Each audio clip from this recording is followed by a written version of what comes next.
नमस्कार दोस्तों, एक बार फिर से आप सभी का स्वागत है आप ही के अपने चैनल यूसीआई कराला लाइव पर। लास्ट क्लास में हमने सीखा था प्रोनाउंस के कुछ क्वेश्चंस हमने किए थे और आशा करता हूँ वीडियोस आप रेगुलरली देख रहे हैं, चीजें आपको क्लियर भी हो रही होंगी।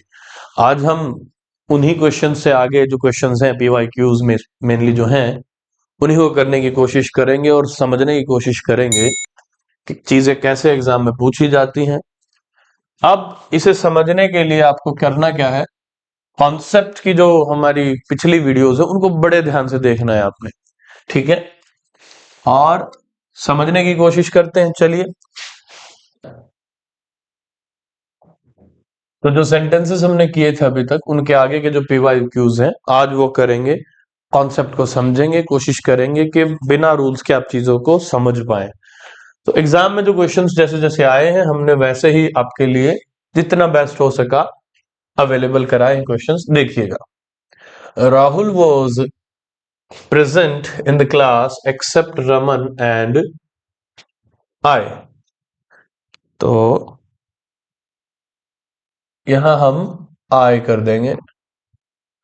Rahul was present in the class except Raman and आई।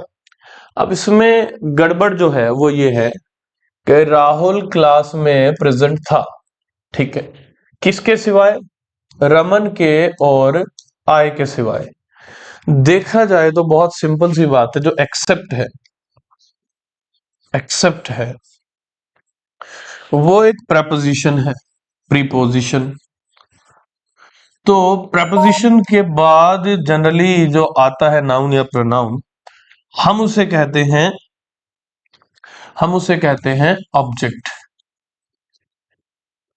तो जब हम लिखते हैं सब्जेक्ट और ऑब्जेक्ट की बात, तो ध्यान दीजिएगा, हमने बहुत स्टार्टिंग में सीखा था आई, मी, वी, अस। ये जो शब्द हैं ये सब्जेक्ट का काम करते हैं और ये वाले हमारे ऑब्जेक्ट होते हैं। तो कोई भी प्रेपोजिशन हो, चाहे एक्सेप्ट हो, वो एक प्रेप है, प्रेप के बाद जो आता है वो ऑब्जेक्ट होता है। ये बात आपको समझनी है। इसीलिए एक्सेप्ट के बाद जो रमन आ रखा है ये भी अपने आप में सब्जेक्ट नहीं बल्कि ऑब्जेक्ट का काम कर रहा है। एंड एक कंजंक्शन है, ये बराबरी में जोड़ते हैं, जोड़ने वाला बराबरी में ही जोड़ेगा। तो अगर एंड के पहले आया हुआ शब्द ऑब्जेक्ट है, क्यों है? क्योंकि प्रैप है एक्सेप्ट और प्रैप के बाद वाला ऑब्जेक्ट होता है। तो क्योंकि रमन साबित हो गया ऑब्जेक्ट, इसका मतलब बराबरी में जोड़ेगा एंड, तो इसके बाद वाला भी क्या होना चाहिए? ऑब्जेक्ट। लेकिन आई क्या है? आई तो सब्जेक्टिव है, नॉमिनेटिव है, और यहां ये गलत है। तो यहां पर क्या होना चाहिए था? मी होना चाहिए। तो प्रॉपरली अगर इस सेंटेंस को हम बनाएंगे तो ये बनना चाहिए Raman was present Raman was present in the class except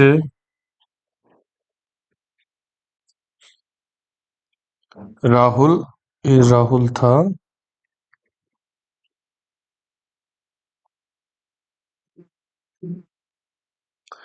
ये राहुल है। Rahul was present in the class except Raman and आई। ये सेंटेंस था। हमने देखा एक्सेप्ट एक प्रेप है, प्रेप के बाद वाला ऑब्जेक्ट होता है, और ऑब्जेक्ट ये जो है ये कंजंक्शन है, इसके पहले ऑब्जेक्ट है तो बराबरी वाला वैसा ही शब्द बाद में होता है। एंड के पहले सब्जेक्ट होता तो बाद वाला भी सब्जेक्ट, पहले ऑब्जेक्ट तो बाद वाला भी ऑब्जेक्ट। तो ये यहाँ गलत था, आई सब्जेक्टिव होता, हमें चाहिए था ऑब्जेक्टिव, वो होता है मी, आई का ऑब्जेक्ट मी। तो ये यहाँ पर हमारे पास गड़बड़ थी। ठीक है जी, ये आपको मेरे ख्याल से समझ में आ गया होगा। आगे बढ़ते हैं जी, इसको देखते हैं। Either of these two roads leads to Patna market. अब ईदर का कॉन्सेप्ट मैंने आपको बताया था, आपने अगर लास्ट क्लास देखी है तो बहुत अच्छे से आपको याद आ भी गया होगा, मे बी एरर भी मिल गया होगा। ईदर ऑफ की अपनी एक कहानी है, ईदर ऑफ का अपना एक मीनिंग है, वो है दो में से कोई भी एक, दो में से कोई भी एक। अब ये यूज ही होता है जब वाक्य में दो की बात चल रही हो।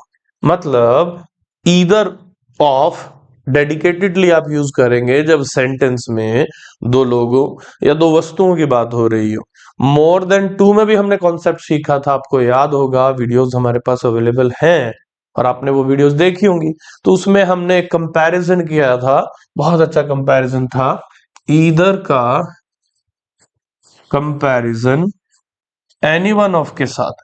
Now the difference between any one of and either of, दो से ज्यादा प्लस टू में से कोई भी एक, दो से ज्यादा वस्तुओं या लोगों की बात करें तो दो में से कोई भी नहीं या कोई एक भी नहीं, ये तो सेंस थी अपने ईदर ऑफ की। लेकिन दो से ज्यादा की बात अगर सेंटेंस में होती थी तो आपको याद होगा हम एनी वन ऑफ में जाते थे। अब सेंटेंस ने हमें बोल दिया कि भाई दो रोड्स हैं, टू रूट्स, दो रोड्स में से, दो सड़कों में से, टू रोड्स में से कोई एक लीड्स मतलब जाता है। पॉइंट ये रहा कि जब आप ईदर ऑफ की बात कर रहे हो तो ईदर ऑफ का अपना हिंदी मीनिंग था दो में से कोई भी एक। यहां तक की अगर मैं बात करूं तो दो सड़कों में से, इन दो सड़कों में से कोई एक जाती है। Now leads is a singular verb, leads वो वर्ब है जो सिंगुलर सब्जेक्ट्स के साथ आती है। हमारा सब्जेक्ट कौन है? दो सड़कों में से कोई एक। इसका मतलब लिखा तो है रोड्स, बट फाइनली हमारे पास क्या निकल के आ रहा है सेंटेंस को जब आपने सेंस निकाली, मीनिंग निकाला, तो एक, दो सड़कों में से, इन दो सड़कों में से कोई एक सड़क जाती है पटना मार्केट। तो सेंटेंस में हमने देखना क्या था कि जो सब्जेक्ट है, अगर जो सब्जेक्ट है वो सिंगुलर है और उसके साथ जो वर्ब आई वो भी सिंगुलर आई, तो इसका मतलब सीधे रूप से हो गया कि सिंगुलर सब्जेक्ट को चाहिए singular verb. Singular verb S पे एंड होती है थर्ड पर्सन में, और यहाँ सब्जेक्ट भी सिंगुलर, दो में से कोई एक। तो सेंटेंस में हमारा आंसर हो जाएगा नो एरर, कोई भी एरर नहीं है। नेक्स्ट पे चलते हैं जी। नेक्स्ट सेंटेंस है the five sisters lived in Patna and they loved each other. याद कीजिएगा हमने ये चीज समझी थी, एक था ईच अदर और दूसरा था वन अनदर, ये थे ईच अदर और वन अनदर। जब हम ईच अदर की बात करते हैं, ईच अदर का अलग हिंदी मीनिंग था, वन अनदर का भी मिलता जुलता ही था, लेकिन थोड़ा फर्क था। वो क्या था? एक दूसरे से या एक दूसरे को या एक दूसरे के लिए, ये तीनों ही मीनिंग इन दोनों के थे। ईच अदर का हिंदी मीनिंग भी था एक दूसरे से या एक दूसरे को या एक दूसरे के लिए। वन अनदर का भी हिंदी मीनिंग यही तीनों में से कोई एक निकलता है, एक दूसरे से, एक दूसरे को, एक दूसरे के लिए। फिर डिफरेंस क्या हो गया सर? सिर्फ डिफरेंस देखिए, ईच अदर का यूज आप केवल तब सेंटेंस में करते हैं जब बात हो रही हो दो लोगों की या दो चीजों की। लेकिन अगर दो से ज्यादा लोगों की या दो से ज्यादा चीजों की आप बात कर रहे हैं, then you will go with one another. ये बेसिक सा इसके अंदर डिफरेंस है। सर ये कैसा डिफरेंस हुआ? भाई इसी डिफरेंस को लेकर के एग्जामिनर क्वेश्चन बना देता है, और वो क्वेश्चन आप कब नहीं कर पाते? जब आपको कॉन्सेप्ट नहीं पता, जब आपको इसका कंप्लीट मीनिंग नहीं पता। तो आपको इसका कंप्लीट मीनिंग पता होना चाहिए, तभी आपका आंसर सही हो सकता है। शक्ल दोनों की बहुत ज्यादा अलग नहीं है, इसमें भी अदर, इसमें अनदर, इसमें ईच, इसमें वन, लेकिन इनका मीनिंग अलग है, इनका काम करने का तरीका अलग है। ईच अदर का सीधा सा मतलब है एक दूसरे से या एक दूसरे को या एक दूसरे के लिए, लेकिन बात हो जब दो की। यदि हिंदी यही आए लेकिन बात एक से ज्यादा, दो से ज्यादा की हो रही, तो वन अनदर का यूज आप करेंगे। सेंटेंस को जैसे आप पढ़ोगे आपको शायद आइडिया हो जाएगा। देखिए द 5 सिस्टर, 5 बहनों की बात हो रही है, यानी कि ईच अदर का चांस तो भाई खत्म हो गया। क्यों? क्योंकि वन अनदर दो से ज्यादा की बात करता। जब 5 हो गई सिस्टर्स तो बात होगी ना दो से ज्यादा की, दो से ज्यादा होता 5, यानी कि वन अनदर आना चाहिए। 5 सिस्टर रहती थी पटना में and they loved each other, और वे एक दूसरे को बड़ा ही प्रेम करती थी। तो कहानी यहां पर आ गई कि ईच अदर आया, और वो भी कितनों के लिए? 5 के लिए। लेकिन ईच अदर तो 2 के लिए आता है, इसका मतलब यहाँ ईच अदर गलत है, क्योंकि ईच अदर तो कब सही होता? जब बात होती 2 की। तो एक काम करते हैं, 5 को काट के यहाँ 2 कर देते हैं, 3 बहनों को जान से मार देते हैं। क्यों? हमें तो अपना सेंटेंस ठीक करना है। ईच अदर तो सुटेबल होगा 2 के लिए, 5 में से 3 को हमने मार दिया, बची 2 बहनें, वो भी एक दूसरे को प्यार करती हैं, बात खत्म। अरे भाई ऐसा नहीं कर सकते। अपने सेंटेंस को सही करने के चक्कर में आप किसी को कत्ल थोड़ी कर सकते हो, मर्डर थोड़ी कर सकते हो। तो समझना पड़ेगा कि यहाँ 5 सिस्टर्स है, वो 2 से ज्यादा है, तो ईच अदर ना आकर के ईच अदर के स्थान पर यहाँ हमें लिखना पड़ेगा, क्या लिखना पड़ेगा? वन अनदर, तब जाके सेंटेंस ठीक। अच्छा सर, फिर ईच अदर कैसे ठीक होगा? देखो भाई, द ट्विंस लुक लाइक, इतने का मीनिंग आप देखोगे तो क्रिया समझ में आ जाएगी। द ट्विंस लुक लाइक, जुड़वा बच्चे, जुड़वा जो है वो दिखते हैं जैस जैसे। कैसे दिखते हैं जुड़वा? एक दूसरे जैसे। तो ईच अदर क्यों आएगा? क्योंकि ईच अदर आता है 2 के लिए, और जुड़वा का मतलब तो 2 ही होता है। तो जब बात 2 की हो रही हो तो ईच अदर, बात 2 से ज्यादा की हो रही हो तो one another. It is as simple as that. अब आगे बढ़ते हैं। हाँ जी, बहुत अच्छा सेंटेंस है। The only book which you have purchase today is in demand nowadays. देखें क्या एरर हो सकता है। The only book which you have purchased today is in demand. यहां पर गड़बड़ ये है कि आपने अगर वीडियो देखी होगी जो हमने लास्ट वीडियो अपलोड की है, खास करके रिलेटिव प्रोनाउन वाली वीडियो, उसमें अगर आपने देखा है तो आपको चीजें याद होंगी, नहीं होंगी तो अभी याद आ जाएंगी। और अगर आप बिल्कुल ही कुछ सीखे हुए डायरेक्टली क्वेश्चंस करना चाह रहे हो तो आप बहुत बुरी तरीके से फंस जाओगे, क्योंकि कॉन्सेप्ट आपने सीखा नहीं है। तो I'll suggest that you watch all the previous videos based on the pronouns, then you will be able to understand whatever is happening here. The only book which you have purchased today is in demand. देखिए, हमने relative pronoun में एक अलग सा pronoun सीखा था जिसका नाम था दैट। दैट एक ऐसा रिलेटिव प्रोनाउन है जो सेंस तो वही देता है जो जिसे जिन्हें जिनको एक्सेट्रा। बट दैट कब आएगा? अगर सेंटेंस में थिंग आया हो, अगर सेंटेंस में सुपरलेटिव डिग्री में कोई एडजेक्टिव आया हो। सुपरलेटिव डिग्री बोले तो good, better, best, small, smaller, smallest. अगर सेंटेंस में ऑल आया हो, अगर सेंटेंस में होल आया हो, अगर सेंटेंस में द ओनली आया हो, ये आया हो, वो आया हो, अरे यही तो था द ओनली। सेंटेंस के अंदर अगर द ओनली या सुपरलेटिव डिग्री या everything THING, something THING, nothing THING, anything THING, या ऑल या होल, इनमें से कुछ आया हो, तो ऐसे वाक्य में मैंने बताया था हु नहीं आएगा, विच नहीं आएगा, वट नहीं आएगा, हुम नहीं आएगा। ये कौन है? ये रिलेटिव प्रोनाउंस है भाई, ये रिलेटिव प्रोनाउंस है। ये 5 और एक दैट, ये 6, टोटल 6 रिलेटिव प्रोनाउंस के नाम से जाने जाते हैं। ये सब भी यही हिंदी देते हैं। कौन सी हिंदी सर? जो, जिसे, जिन्हें, जिनको, जिसका, यही हिंदी हु की, विच की, व्हाट, हुम, इन, हुज, इन सब की है। और ये हिंदी आपके दैट की है। लेकिन दैट की सिचुएशन है अगर समथिंग, नथिंग, एनीथिंग, थिंक करके कोई वर्ड आ जाए, दैट आएगा, हु, हुम, विच, वर्ड नहीं है। अगर बेस्ट हो, स्ट्रॉन्गेस्ट हो, स्मार्टेस्ट हो, मोस्ट ब्यूटीफुल हो, मोस्ट डिफिकल्ट हो, सुपरलेटिव डिग्री का एडजेक्टिव हो, तब भी दैट आएगा, हु, हुम, विच नहीं आएगा।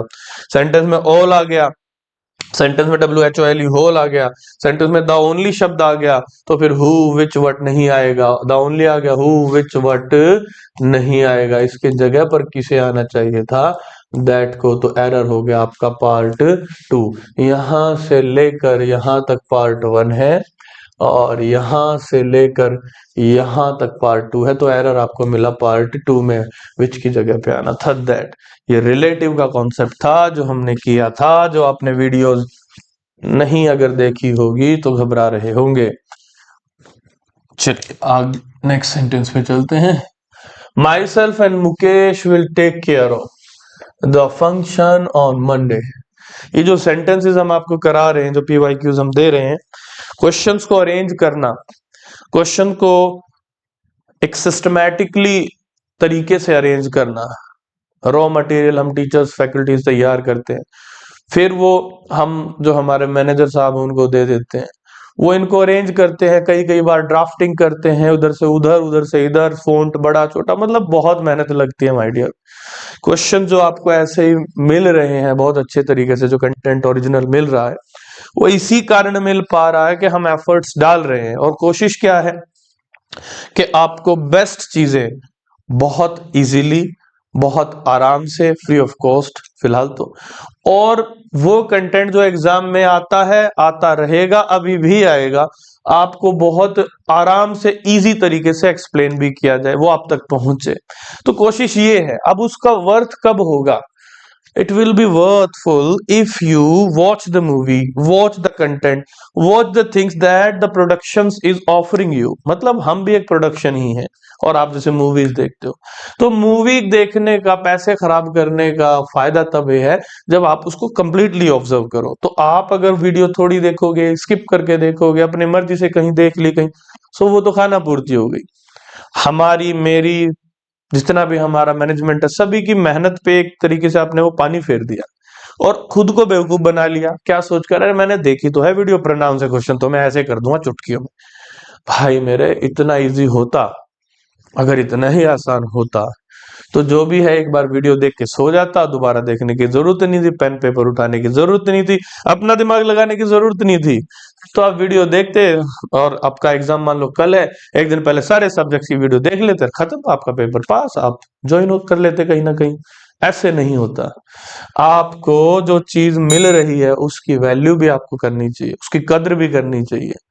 जो रिस्पेक्ट होगी, कोई भी चीज अगर आप रिस्पेक्ट दोगे तभी पॉजिटिव एटीट्यूड के साथ उसे समझ पाओगे। तुम कोशिश किया करो कि वीडियोस को आप पूरा देखो, देखो उसमें आपको लगता है कि आपके हिसाब से ये मॉडिफिकेशंस होनी चाहिए, वो उसमें कमेंट में आप बताया करो हमें, हम उन्हें implement ASAP as soon as possible हम उन्हें इम्प्लीमेंट करेंगे। बट कब? जब आप बताओगे। और बताओगे कब? जब आप वीडियो कंप्लीटली देखोगे, तभी आप ऑब्जर्व कर पाओगे ना चीजों को। तो ध्यान रखना है कि एग्जाम में सिलेक्शन सिर्फ आपका नहीं होना है, आपके पेरेंट्स की भी इमेज दांव पे लगी है, हमारी इमेज भी दांव पे लगी है। आप अच्छा नहीं कर पा रहे हो, पहले होता था if a student fails it means a student alone fails. विद्यार्थी फेल हो गया तो इसका मतलब होता था कि विद्यार्थी की कमी है भाई, वो फेल हो गया। A child is suppose to be evil बोलते थे लोग। बट जब से चाइल्ड सेंटर्ड कर दिया गया, अध्यापक केंद्रित से बाल केंद्रित कर दिया गया ना एजुकेशन को, शिक्षा को, तब से क्वेश्चन का आंसर बदल गया है। If a student fails it means the system fails. अगर विद्यार्थी असफल होता तो इसका मतलब होता है कि पढ़ाने वाले टीचर, प्रधानाचार्य, कोचिंग सेंटर, वो संस्थान, वो सारे लोग फेल हो गए, विद्यार्थी की गलती ही नहीं है। तो ये बात सही है कब? जब विद्यार्थी जो देख रहा है वीडियो वो विद्यार्थी हो। विद्यार्थी का मतलब क्या है? विद्या धनार्थी। मतलब आप देखो वीडियो को, जो नोट डाउन करने की चीज उनको नोट डाउन करो, अपने नोट्स बनाओ, क्रॉस क्वेश्चनिंग करो, कमेंट में कोई क्वेश्चन हमें भेजो, तब जाके हम मानेंगे कि आप विद्यार्थी हो। अभी आप विद्यार्थी नहीं बन रहे क्योंकि आप स्किप कर देते हो वीडियो को, और वो आपको लॉन्ग टर्म में बहुत बहुत ज्यादा नुकसानदेह होगा आपके लिए। क्यों? आपकी हैबिट बन जाएगी ऐसे स्किप करके देखना। होना क्या चाहिए कि एक वीडियो को तसल्ली से देखो, जहां समझ नहीं आ रहा वापस जाके देखो, तब आप ये कहोगे कि मैंने एक बार तसल्ली से 1 घंटे की वीडियो को 1.5 घंटा लगा के देखा है, अब दोबारा मुझे प्रोनाउन पढ़ने की जिंदगी में जरूरत नहीं है। ऐसी होनी चाहिए एटीट्यूड आप। लेकिन आपका क्या एटीट्यूड है कि एक बार देखा 1 घंटे की वीडियो को आधे घंटे 15-20 मिनट में खत्म कर दिया, और अरे प्रोनाउन के क्वेश्चन नहीं हो पा रहे, भाई कैसे सोल्व होंगे? उनको आपने पढ़ा होगा तभी तो सोल्व होंगे। तो पॉजिटिव एटीट्यूड रखो, तब आप कामयाब हो पाओगे। आपका सिलेक्शन हम सबका भी सिलेक्शन है, और आपकी असफलता भी हमारे सबकी साझे की असफलता होगी। Myself and Mukesh will take care of the function. हमने ये जो सेल्फ वाले थे, आपको याद हो, हमने किए थे myself, ourselves, yourself, yourselves भी आ जाएगा, herself, himself, itself, ये सारे ही हमने किए थे। इन सब के मैंने आपको नाम बताए थे कि ये ही सेल्फ और सेल्व्स वाले कभी तो कहलाते हैं एम्फेटिक, कभी तो इनका नाम होता है एम्फेटिक प्रोनाउंस, कभी इन्हीं को हम बुलाते हैं रिफ्लेक्सिव, कभी इन्हीं का नाम हम क्या ले देते हैं, रिफ्लेक्सिव, रिफ्लेक्सिव प्रोनाउन। तो अब ये फर्क क्या है? ये एम्फेटिक जो प्रोनाउन है ये सेंटेंस में ना तो सब्जेक्ट का काम करते हैं और ना ही ऑब्जेक्ट का, बस ये सेंटेंस को जोरदार बनाने के लिए आते हैं। लेकिन रिफ्लेक्सिव जब ये बनते हैं सेल्स वाले, तो ये ऑब्जेक्ट का काम करते हैं। इससे क्या साबित होता है? इससे साबित होता है कि ये रिफ्लेक्सिव प्रोनाउन या तो ऑब्जेक्ट, या फिर ये सेल्फ वाले ना ऑब्जेक्ट ना सब्जेक्ट, कुछ भी नहीं। लेकिन यहां आप देखोगे माई सेल्फ और मुकेश को जोड़ा गया, और ये दोनों ही क्या ऐसे लगाए गए, ऐसे पेश किए गए हैं जैसे मानो सब्जेक्ट हो। एंड के पहले, बाद में सब्जेक्ट, तो पहले भी सब्जेक्ट ही होगा इसका मतलब। लेकिन ये गलत हो गया, क्योंकि माई सेल्फ और सेल्फ वाला कोई भी शब्द सब्जेक्ट नहीं बन सकता कभी भी। तो ये गलत हो गया। अब ये भी ध्यान रखना है कि यहां आपने लिख दिया माई सेल्फ की जगह इसका सब्जेक्ट ही, तो माई सेल्फ आता कहां से? माई सेल्फ कहां से आता है? आई, माई, मी, तब माई सेल्फ आता, माइन के भी बाद आता है। तो इसका मतलब ये एडजेक्टिव, ये ऑब्जेक्ट, ये ऑब्जेक्ट सब्जेक्ट कुछ होता ही नहीं। ये कौन है? आई, सब्जेक्ट। इसका मतलब यहां सब्जेक्ट की जरूरत है, और वो क्या था? आई। लेकिन आई एन मुकेश करने के बाद भी ये ठीक नहीं होगा। उसका कारण मैं आपको बता देता हूं। उसका कारण है कि हमने सीक्वेंस सीखा था। सीक्वेंस से मेरा मतलब, एक सेंटेंस में एक से ज्यादा प्रोनाउन अगर आते हैं, तो कौन सा प्रोनाउन किसके पहले या कौन सा प्रोनाउन किसके बाद आएगा। माने सेकंड पर्सन, सेकंड पर्सन में हमारे पास कौन कौन होता है? सिर्फ और सिर्फ you. Third person, third person में हमारे पास कौन कौन होता है? ही, शी, इट, दे, या कोई भी नाउन, सिंगुलर हो चाहे प्लूरल हो। और फर्स्ट पर्सन में कौन कौन होता है हमारे पास? फर्स्ट पर्सन में, फर्स्ट पर्सन में हमारे पास है आपका आई और वी, और ये हमने किए थे। तो सीक्वेंस का मतलब क्या है? सीक्वेंस का मतलब क्या है? सीक्वेंस का मतलब, सीक्वेंस का सीधा सा मतलब है, देखिए, सीक्वेंस का मतलब है किसी सेंटेंस में एक से ज्यादा अलग अलग प्रोनाउंस आ जाएं तो किस प्रोनाउन को पहले, दूसरे या तीसरे स्थान पर लिखा जाए, ये बात होती है। मेरे कहने का मतलब, अगर एग्जाम्पल है हमारे पास, Ravi, you and I are friends, तो हमने इसका मतलब यहां पर लिख दिया कि भाई रवि आप और मैं मित्र हैं। अब सही बात है भाई, हम मित्र हैं, लेकिन सीक्वेंस में हमने सीखा था कि या तो हम 2 3 1 को फॉलो करते हैं या फिर 1 2 3 को फॉलो करते हैं, 1 2 3 को फॉलो करते हैं। ये नॉर्मल सेंस, अगर वाक्य पढ़ने के बाद आपको पता लगे कि भाई वाक्य में जो काम हो रहा है, जो सेंस आ रही है, वो नॉर्मल सी बात है, तो नॉर्मल सेंस में आप पहले फर्स्ट पर्सन को लिखते हैं, पढ़ते हैं, बोलते हैं, फिर थर्ड पर्सन को, और फिर फर्स्ट सेकंड पर्सन यानी कि यू, थर्ड में आपका he, she, it, they, boys, girls, सब कुछ आ गया, और फर्स्ट पर्सन में आपका आई और वी। तो पहले सेकंड पर्सन यानी अगर सेंटेंस में you, your, yours, yourselves आ रखा तो उसे लिखेंगे, फिर he, she, it, they. Third person में कोई भी प्लूरल हो, प्लेयर्स या सिंगुलर हो, एक स्टूडेंट, ऐसा कुछ आ रखा वो लिखेंगे। उसके बाद अगर कोई फर्स्ट पर्सन यानी आई और वी में से भी कोई है तो वो लिखेंगे। वही सेंस अगर गिल्टी हो, एबनॉर्मल से मेरा मतलब है कि सेंस में दोष के भाव हैं, कोई किसी को दोषी बना रहा है या बन रहा है कोई, तो फिर आप आई और वी में से जो भी दिया है फर्स्ट पर्सन, पहले उसे लिखेंगे, फिर यू को लिखेंगे, फिर थर्ड पर्सन जो भी दिया उसे लिखेंगे। मान लीजिए कोई 2 पर्सन दिए, तो इसके जो पेयर बनते हैं, मान लीजिए थर्ड पर्सन नहीं दिया तो सेकंड और थर्ड, थर्ड दिए मतलब फर्स्ट नहीं दिया तो सेकंड और थर्ड दिए, अगर मान लो थर्ड नहीं दिया तो सेकंड और फर्स्ट दिए, अगर मान लो सेकंड ही नहीं दिया है तो थर्ड और फर्स्ट हो जाएंगे, सेकंड और वन, टू और थर्ड, और फिर थर्ड और फर्स्ट, ऐसे आप लिख देते हैं इसको। मतलब 231 से 31, 23 और 21 ये निकलते हैं। अगर कोई दो दे रखे हैं तो पेयर ऐसे बनेंगे। इसके पेयर बनाएंगे तो पहले का दूसरे के साथ, पहले का तीसरे के साथ 12 और 13, और दूसरे का तीसरे के साथ 23, 23 दोनों साइड कॉमन है। इसमें भी ऐसे ही किया था, पहले का दूसरे के साथ तो भाई 23 बना, तीसरे का पहले के साथ 31 बना, पहले का तीसरे तीसरे के साथ तो 21 बना।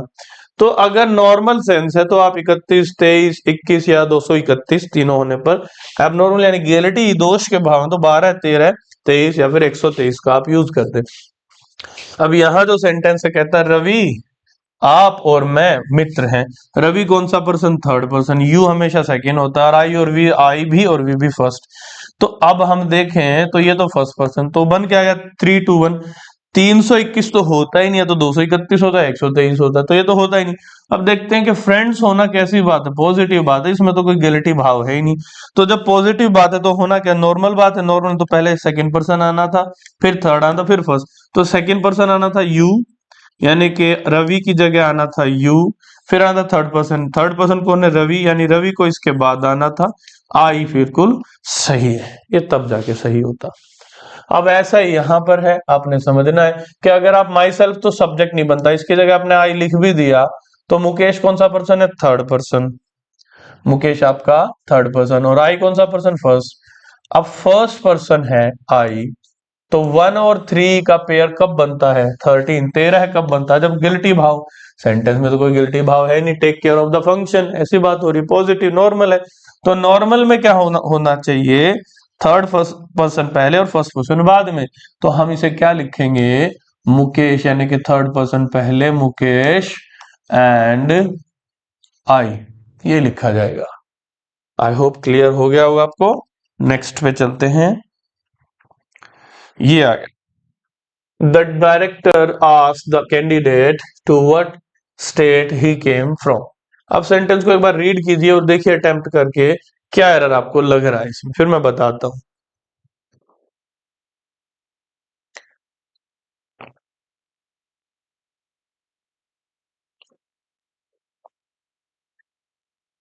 अब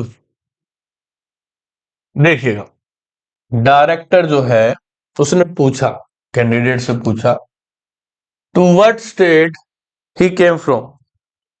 अब इसमें गड़बड़ क्या हो गई, ये जो व्हाट है ये बोलता है आपको, कोई चॉइस नहीं बताता, इससे तो पूछता चीज क्या है। एक तो बता रहा डायरेक्टर के भाई आप कहां से आए हो या किस स्थान से आए हो। एक कह रहा स्टेट का नाम बताओ, तो वो होना चाहिए कौन सी स्टेट, क्या स्टेट से आए हो, ये तो गलत बात होगी।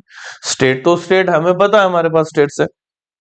तो प्रश्न ये ज्यादा सही बनता है कि भाई आप किस स्टेट से या कौन सी स्टेट से आए हो, ना कि बजाय इसके कि क्या स्टेट है आपकी।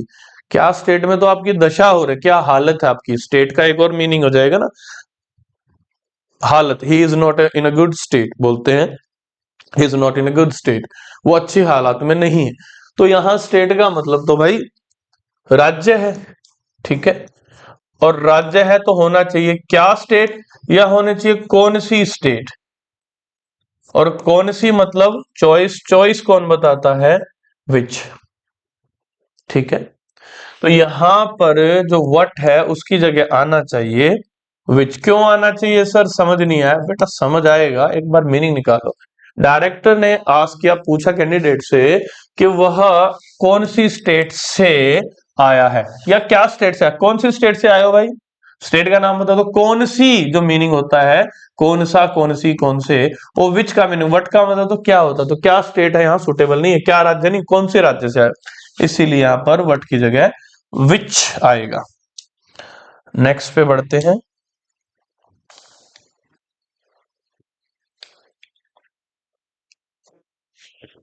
द टीचर डजंट नो या does not know who of the students, इतना ही पढ़ने की जरूरत थी, has broken the window.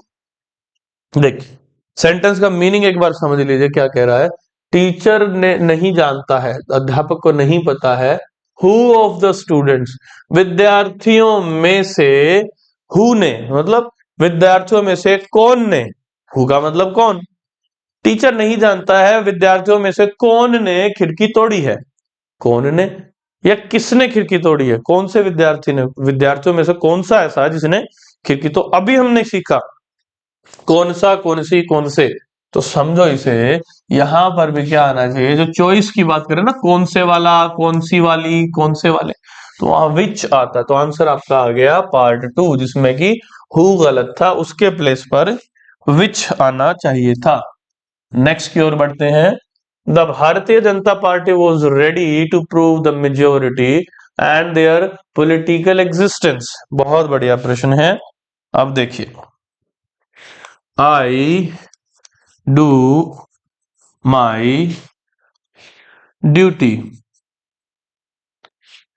We do our duty,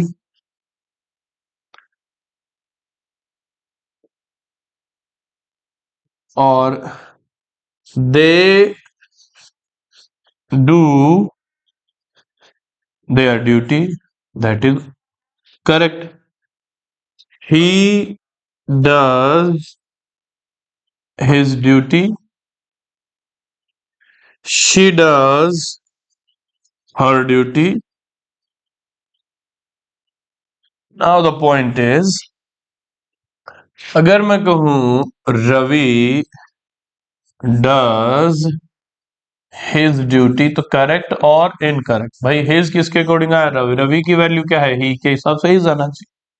अब यही यहां पर हो रहा है, अगर मैं कहूं द टीवी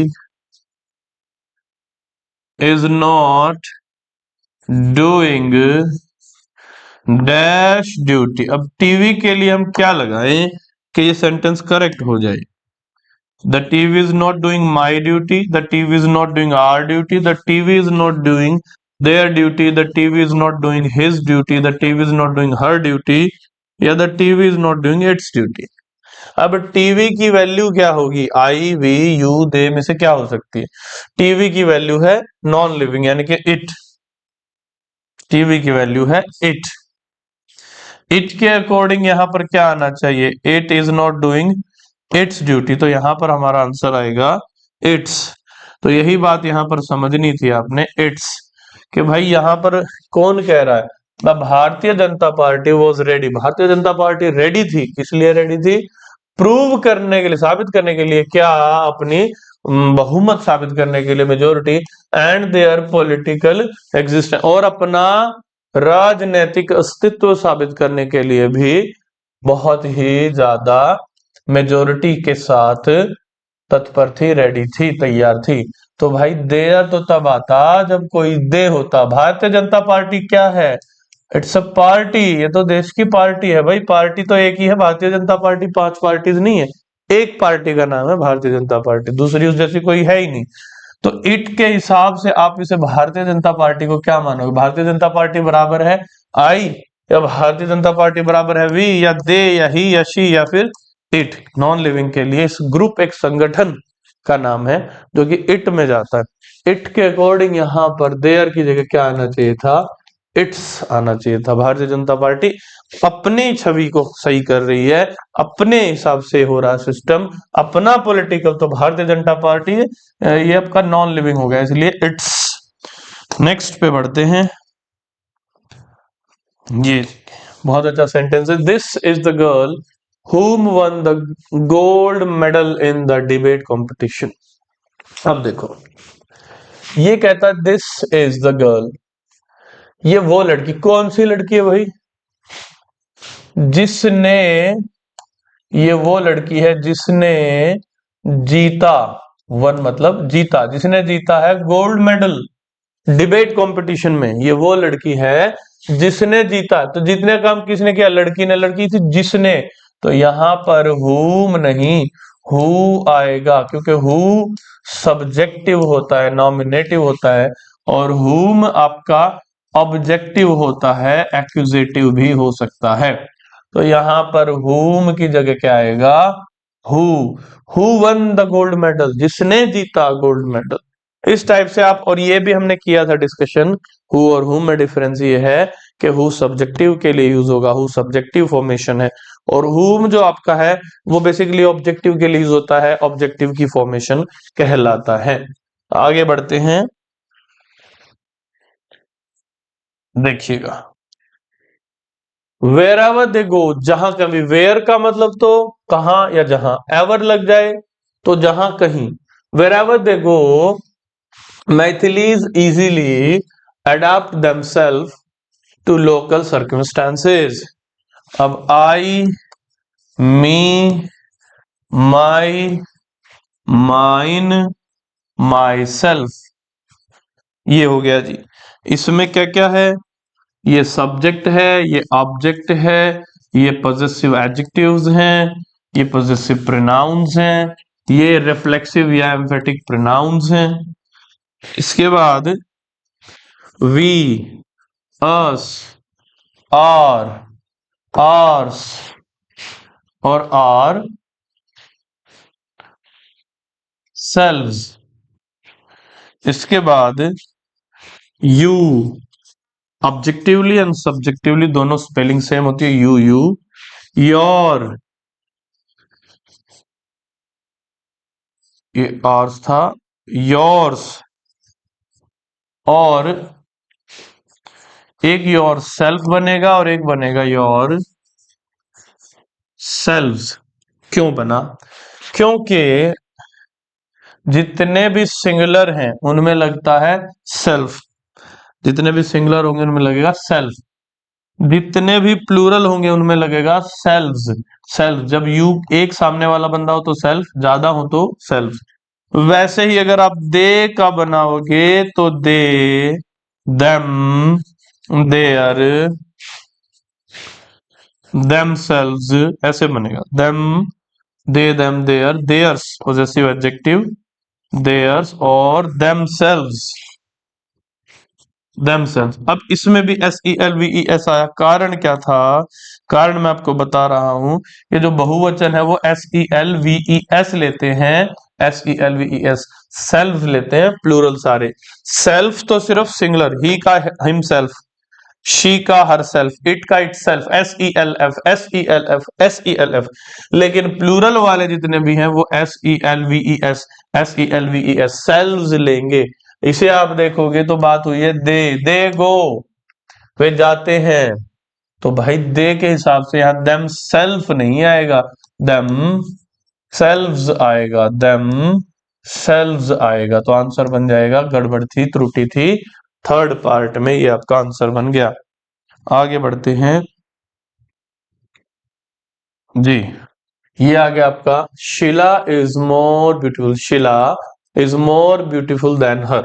मैंने आपको बताया था कि प्रोनाउन का जो बेसिक है, वो सबसे पहली चीज में भी हमने की थी, वो ये थी कि प्रोनाउंस में कुछ प्रोनाउंस में कुछ सब्जेक्टिव हैं, सब्जेक्ट का काम करने वाले, कुछ ऑब्जेक्टिव्स हैं, ऑब्जेक्ट का काम करने वाले। यहाँ आई है, वी है, यू है, बल्कि यू तो शक्ल में सेम ही होता है तो इसको नहीं लिखेंगे। दे है, ही है, शी है। ऑब्जेक्टिव की बात करें, मी है, अस है, देम है, हिम है और हर है। तो शक्लें थोड़ी थोड़ी बदल जाती हैं सब्जेक्ट से ऑब्जेक्ट, ऑब्जेक्ट से सब्जेक्ट बनने पर। तो यही यहां पर हो रहा है। अब जब मैंने आपको बताया था कि भाई जब आप कंपेयर करोगे ना, इधर वाले आपस में कंपेयर हो सकते हैं, ध्यान रखना इस चीज का। ये वाले लोग आपस में एक दूसरे के साथ कंपेयर, यानी मी का कंपैरिजन अस से, अस का कंपैरिजन देम से, हिम से, हर का कंपैरिजन मी से, मी का देम से, देम का अस से हो सकता है।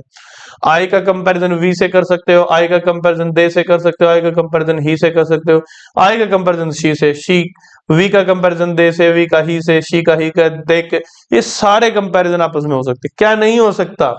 इधर में से एक और इधर में से एक आपस में कंपेयर नहीं हो सकते। कहने का मतलब, अगर लिख दिया गया I am better, I am better than him लिख दिया मैंने, तो ये गलत हो गया। कारण क्या है भाई? कारण ये है कि आई सब्जेक्ट है और हिम अपने कैटेगरी का ऑब्जेक्ट है। या तो दोनों तरफ ऑब्जेक्ट हो, या दोनों, या तो हम लिख दे मी और फिर ये कौन सा है अपना ऑब्जेक्ट, ये सूटेबल हो जाए, या फिर हम हिम को बदल दे इसके सब्जेक्टिव में, यानी कि ही में, फिर ये दोनों इक्वल हो जाए, फिर कंपैरिजन सही। अगर हम आई को हटा देते और मी लगा देते तो मी एम सेंटेंस नहीं बनता, यानी कि ऑब्जेक्ट का यूज करना, मी का यूज करना गलत है। यानी आई अपनी जगह बिल्कुल ठीक है और ये ऑब्जेक्ट है, ये गलत है, तो इसका सब्जेक्ट लगाना पड़ेगा जो कि ही होगा, तब जाके सेंटेंस सही होगा। तो इसको देखें, शिला इज मोर ब्यूटीफुल देन हर नहीं होगा भाई, किसी और लड़की से कंपेयर कर रहे हो ना। शिला इस वाक्य का सब्जेक्ट कौन है? सेंटेंस का सब्जेक्ट है शिला, तो दूसरा भी सब्जेक्ट ही होना चाहिए। और हर एक ऑब्जेक्टिव वर्ड है, प्रोनाउन केस है, तो हमें सब्जेक्टिव चाहिए जो कि शी बनेगा। शिला एक लड़की है, किसी और लड़की से, शी से उसका कंपैरिजन कर सकते हैं।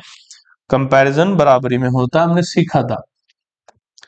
देखिएगा, Mahatma Gandhi taught us that one should respect the religions of others as much as his own। आप देखिए इस सेंटेंस को और कोशिश कीजिए अटेम्प्ट करने की जल्दी से।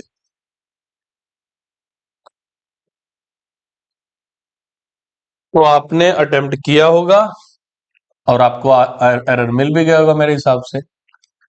महात्मा गांधी taught us, यहां तक एक चीज खत्म हो गई, महात्मा गांधी taught us, ये बात सही है।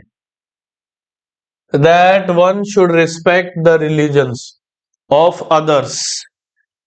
अब यहां जो सब्जेक्ट मिला हमें, वो मिला ये वन, उसे one should respect the religions of other.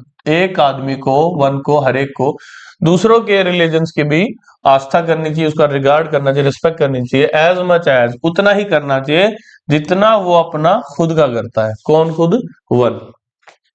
तो अगर मैं लिखूं कि भाई sentence, one should do dash on duty, और I should do dash on duty, we should do dash on duty, he should do dash on duty. इन सभी के लिए जो आपके पास ऑप्शंस हैं वे हैं माई, हर, हिज,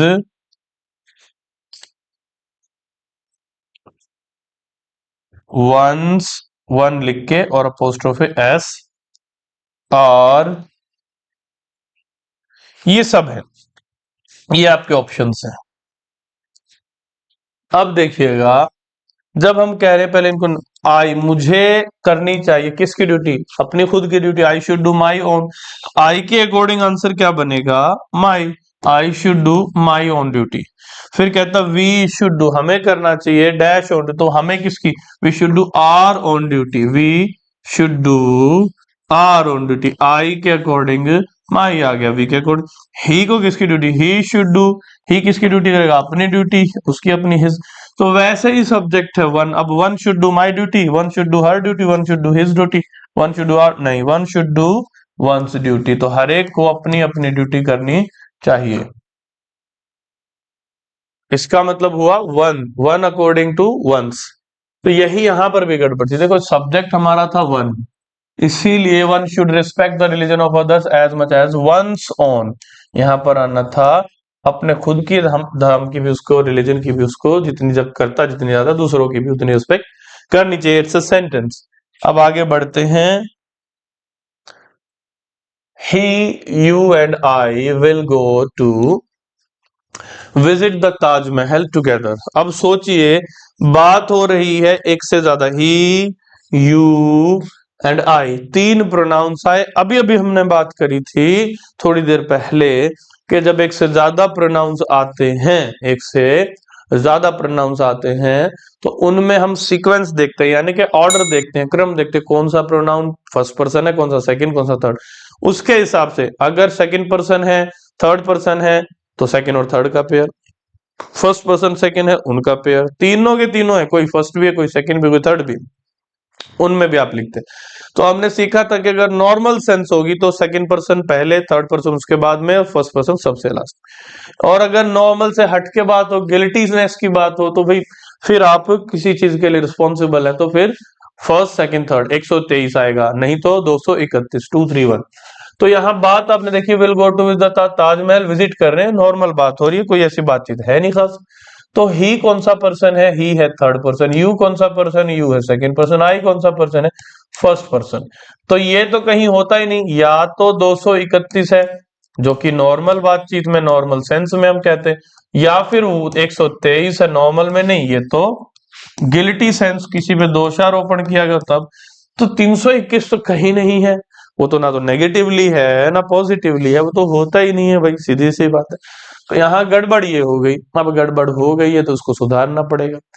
तो हम क्या करेंगे, सेंटेंस नॉर्मल है हमारा, कहीं गिल्टी भाव आए नहीं, तो होना चाहिए था 231। 231 में टू कौन है, सेकंड पर्सन, सेकंड पर्सन है आपका यू, तो सबसे पहले आना चाहिए था यू, फिर आना चाहिए था थर्ड पर्सन, थर्ड पर्सन कौन है, ही, फिर आना चाहिए था एंड के साथ फर्स्ट पर्सन, फर्स्ट पर्सन कौन है, आई।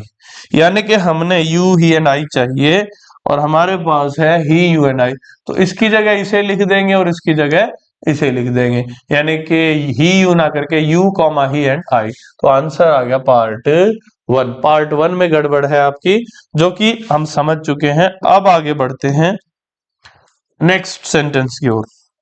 देखिएगा, it was him who got injured.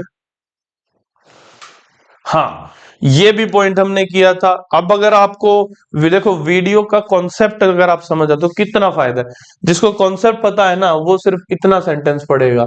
सोचो, एग्जाम के अंदर पूरा लेंथी क्वेश्चन दिया है, और आपने शुरू का पार्ट वन पढ़ा है, और वहीं आपको पता लगा ये गड़बड़ है। पहली चीज, आपका कॉन्फिडेंस बूस्ट होगा। क्यों? आपको पहले ही पता लग गया, बिना the rest of the sentence आपने रीड किए हुए, यू ऑलरेडी नो कि भाई ये वाली गड़बड़ है और ये ऐसे ठीक होगी और ये वाला आंसर।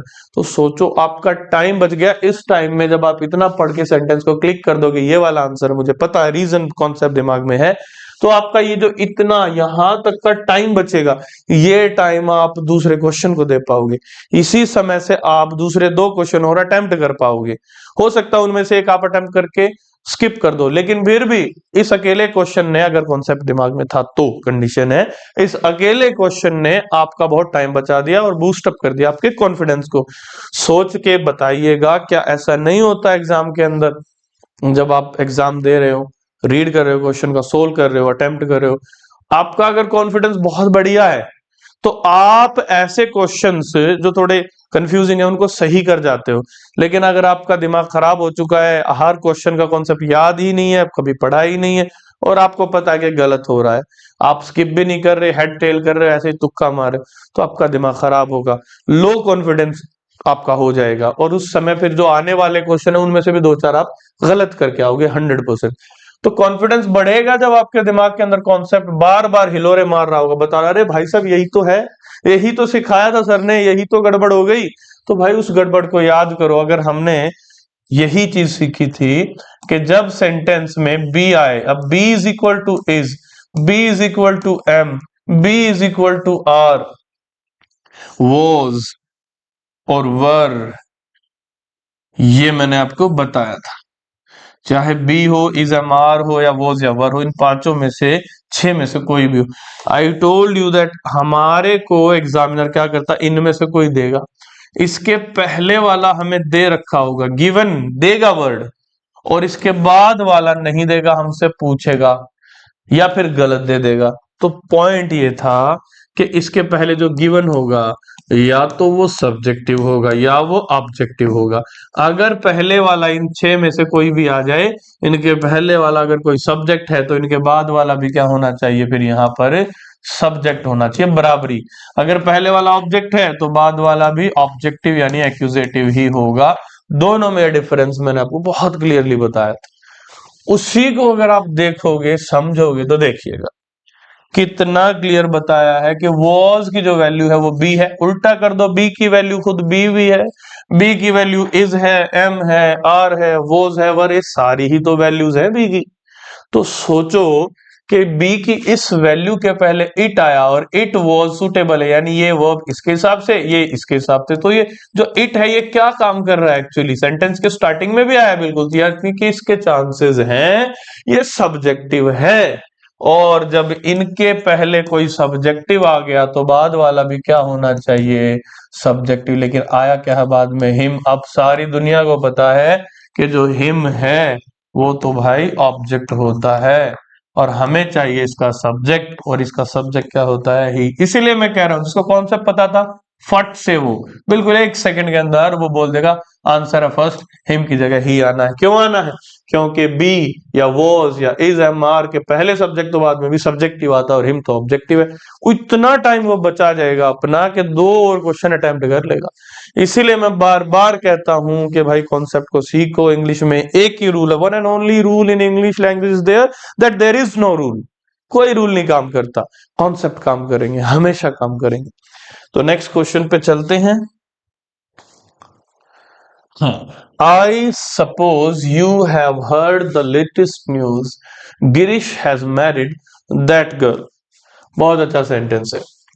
सोच समझ के एक बार अटेम्प्ट कीजिएगा, देखिएगा आपका आंसर क्या आ रहा है। अपने आंसर को नोट डाउन किया करो। मैंने सोचा सर ये था आंसर, और कॉन्सेप्ट को भी विजुअलाइज किया करो कि मैंने सोचा ये है इसलिए ये होगा, उसे लिख लिया करो। क्योंकि जब मैं करेक्ट कराऊंगा और अगर मान लीजिए आपका कॉन्सेप्ट भी बिल्कुल सही आपने लगाया, सही मिल गया, तो हमेशा के लिए दिमाग में सेट हो जाएगा। अगर आपने गलत चीज सोची, गलत तर्क दिया, गलत कॉन्सेप्ट लगा, तो आपको दिमाग से उसे डिलीट करना है कि भाई ये नहीं, ये होता है। तो इसको ध्यान से पढ़िए। I suppose you have heard the latest news, Girish has married that girl. अब आंसर की बारी आती है।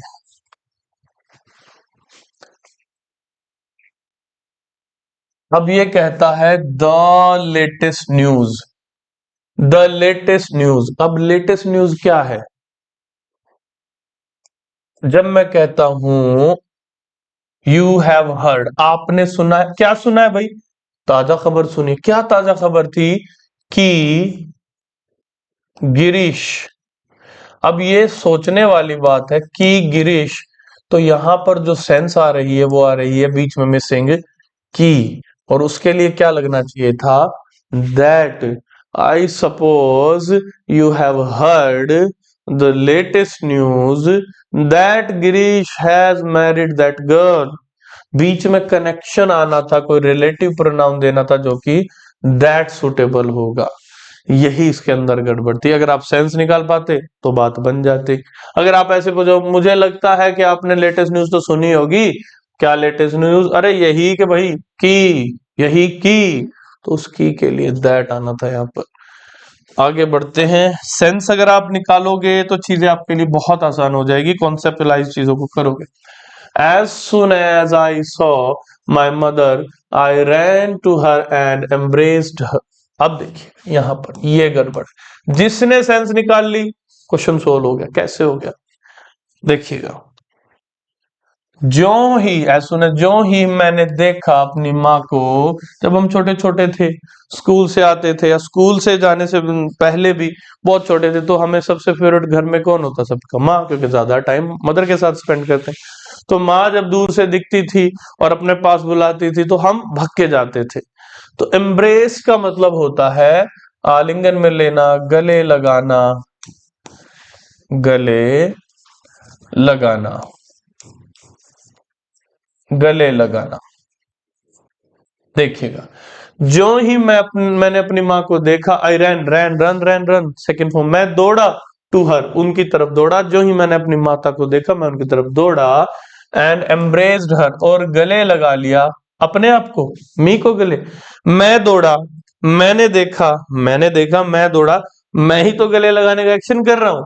तो ये जो एक्शन एम्ब्रेस का, ये भी आई नहीं किया, और रैन का एक्शन भी आई नहीं किया।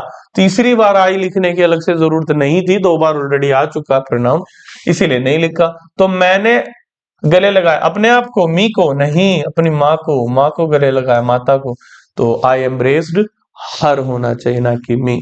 तो मैं कह रहा हूं कि कॉन्सेप्ट बहुत आसान सा आपके तुनीर में एक ऐसा वाण है, जब मर्जी तब चला लो, कितनी बार चला लो, वापस आके आपके तुनीर में आ जाएगा।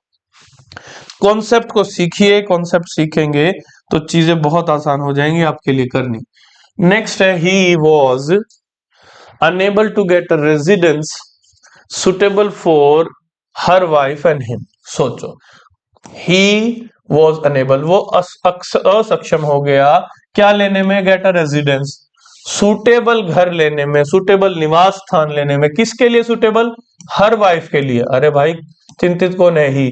तो ही की वाइफ होगी या हर की वाइफ होगी? वाइफ किसकी होगी? ही की वाइफ, यानी कि हिज वाइफ, और खुद। अब यहां पर दो चीजें हैं, एक तो भाई उसे अपनी वाइफ के लिए घर चाहिए था, और किसके लिए? दूसरे के लिए। अरे दूसरे के लिए क्यों चाहिए भाई? खुद के लिए घर चाहिए। अपनी वाइफ को अपने साथ ही तो रखेगा। खुद के लिए घर चाहिए, अपनी वाइफ के लिए घर चाहिए। तो हर की वाइफ थोड़ी हो सकती है, हर का तो हस्बैंड होगा। तो इसीलिए हिज वाइफ एंड हिमसेल्फ, अपने लिए और अपनी वाइफ के लिए घर चाहिए। आगे बढ़ते, फिर मैं कह रहा हूं देखो, कॉन्सेप्ट क्या है? आपके भाव समझ आने चाहिए, सेंटेंस में जो भाव वो आपके समझ आने चाहिए, आपको उसका मीनिंग निकालना आना चाहिए। एट द एंड यही है, अगर आपको आता है तो बात बन जाएगी, नहीं तो फिर गड़बड़ रह जाएगी। देखिएगा नेक्स्ट सेंटेंस देखते हैं। The spectators are requested to be in its seats. अब अगर आपने यहां पर भी मीनिंग पढ़ लिया, निकाल लिया, तो बात बन जाएगी। स्पेक्टेटर्स कहते हैं दर्शकों, दर्शकों से रिक्वेस्ट की जाती है टू बी, कि वो रहें, कहां रहें दर्शक? अपनी सीटों पर। तो दर्शक तो ज्यादा हैं, तो दर्शक बराबर एक होता तो ही, ज्यादा हो गए तो दे। तो स्पेक्टेटर्स की वैल्यू क्या है? दे। उन्हें कहां रहना चाहिए? अपनी सीटों में। तो यहां पर क्या आ जाएगा? इट्स की जगह THEIR, देयर, अपनी सीटों पर रहें। कॉन्सेप्ट है बहुत ही क्लियर। लास्ट सेंटेंस है हमारा, इसको भी निपटाते हैं। देखिए, the accountant must follow one's technique. अब भाई बात हो रही है अकाउंटेंट महाराज की, अकाउंटेंट मुंशी जी, उनको जरूर फॉलो करनी चाहिए अपनी टेक्निक, वन की थोड़ी। वंस कब आता? जब अकाउंटेंट की जगह वन लिखा होता। One must follow one's technique. अभी कौन आया? The accountant. अकाउंटेंट की वैल्यू क्या है? ही है अकाउंटेंट भाई, ही है तो क्या होना चाहिए? He must follow his technique, तो आंसर आ गया आपका पार्ट 3, क्योंकि वहां वंस नहीं हिज आना था। यहां तक हमने क्वेश्चंस किए हैं, अब कुछ और क्वेश्चन बचे हैं। एक वीडियो और आएगी आपके लिए, जितना भी मटेरियल बच गया है पीवाईक्यूज का based on pronouns, advance level के जो भी क्वेश्चन है वो सारे हम यहां पर डील करेंगे। तो आपसे मिलेंगे अगली कक्षा में, तब तक के लिए नमस्कार।